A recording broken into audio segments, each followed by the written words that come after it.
Hello, my friends, and welcome back. It is still Thursday, March 23rd, 2023. I'm the Drunk Poker. 'Tis beer time.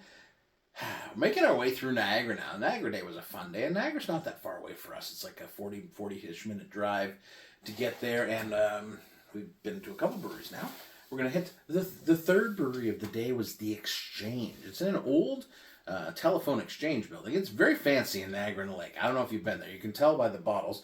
They have very distinctive bottles. They really do. And they're known more for their funky beers. They really are.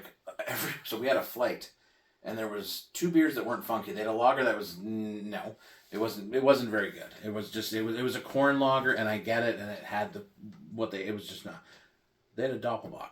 Bock, Doppelbock. Doppelbock. After the Doppelbock song. And I thought to myself, this was a good beer. And this is from a funky brewery. And usually, if you're a funky brewery, and it's a small brewery, it's not like a huge one, how do you do these without letting them get funk in them, right? How do you keep that funk separate? So it was pricey. Let's call this my indulgence. Because I usually give myself an indulgence every once in a while, and I'll be like, okay, it was $16 for a 750 ml bottle of 8.2% Doppelbock. If you work that out to a 473 ml can, it's a little over $8-ish. Yeah, a little over $8-ish. Yeah, and honestly, I almost didn't get it. And I thought to myself, and then I bought it. So, I don't know. I liked the sample I tried, and I'm like, do I buy it? Because it's not even the most expensive bottle of beer I bought last week. But it was good. It was really good. I don't know. The concept of that much for a Doppelbock. But look at it's very fancy pouring. Yes, I get it. I don't know. I struggle with it. I'm sure some people will be like, you're an idiot. I'm like, well, this is not something new. We already knew I'm an idiot. Sometimes, I don't know. I'm like, I'm not going to buy it. And then Mrs. Polk turns around. She's like, I thought you weren't going to buy it. I'm like, I'm buying it. Indulgence. Cheers.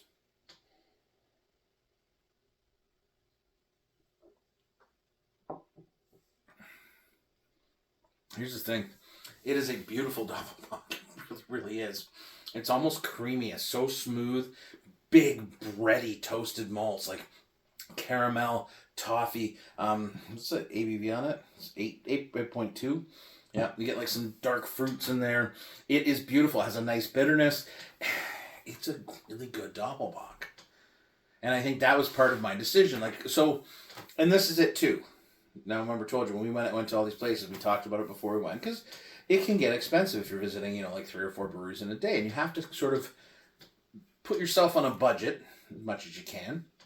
And I said to myself, self, 4 to 6 cans at a brewery. So 4 to 6 cans at anywhere from, let's say $4 to $5 a can is 20 some odd bucks.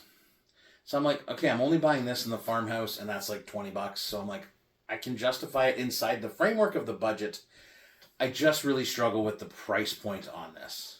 Like, it is a very, very good Doppelbock. I would put it up against any Doppelbock I've had in Ontario. It hits all the notes. It is robust. But it's also very, very smooth. My problem, of course, is price point. And that's I think that's that weird spot in craft beer where this has a particular audience, right? Oh, Brogu, just 3 beers and he's down. I have been thinking about retiring Brogu. I know somebody commented the other day on one of the videos, lose the green guy. We've been using him for about 3-ish years now, and I have thought of retiring him and letting him go live with the other various accoutrements of my life that I've picked up, the stuffed animals and that. And we'll see this year probably, but back to the thing at hand, sorry. This is going to go too long again. I really need to just start doing things quickly, but I get lost. It's a good beer. Is it worth $16 for a 750 ml?